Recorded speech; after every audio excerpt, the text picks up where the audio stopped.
যখন মায়ের পেট থেকে বের হই তখনও আমাকে সংগ্রাম করে বেরোতে হয়। এইখানে তোমরা আমার ছোট্ট সোনামণিরা সিজারে হইছো কারা কারা দেখি? সিজারে, যে হুজুর আমি সিজারে পৃথিবীতে এসেছি, হাত তোলো। কয়েকজন হাত তুলছে, মাশাআল্লাহ, ঠিক আছে, অসুবিধা নেই, হাত নামাও। এটা একটা প্রাকৃতিক নিয়ম, মায়ের পেট থেকে পৃথিবীতে আমরা এভাবে আসি। কেউ প্রাকৃতিক পদ্ধতিতে আসি, কেউ সিজারে আসি। যারা সিজারে আসছে তারা এই কষ্টটা সহ্য করে নাই, তাদের অন্য ধরনের স্ট্রাগল পৃথিবীতে আসার পরে। কিন্তু আমরা যারা নর্মাল প্রসেসে এসেছি সেই সময়টার কথা খেয়াল করেন।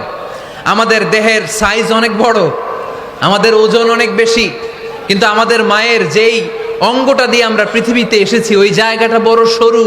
খুব ছোট্ট একটা জায়গা দিয়ে এই বিশাল দেহ নিয়ে আমাকে সংগ্রাম করে আসতে হয়েছে, ঠিক কিনা?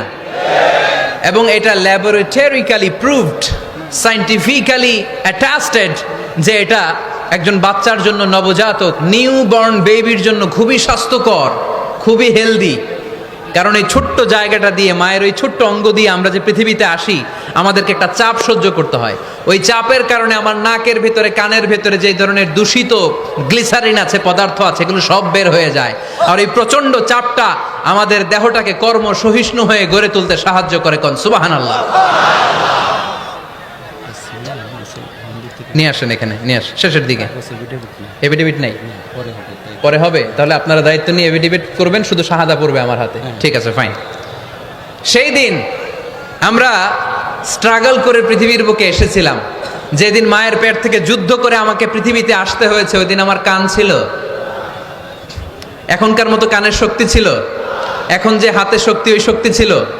ওই কঠিন পরিস্থিতিতে যদি আমি সংগ্রাম করে টিকে থাকতে পারি, বর্তমান সময়ে আমাদেরকে কেউ আটকায় রাখতে পারবে না, পারবে না।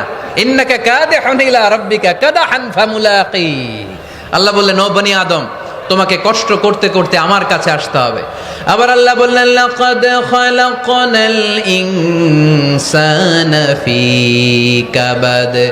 আমি বনি আদমকে, দুনিয়ার সবগুলো মানুষকে কর্মসহিষ্ণু করে তৈরি করেছি। সুবহানাল্লাহ বলেন।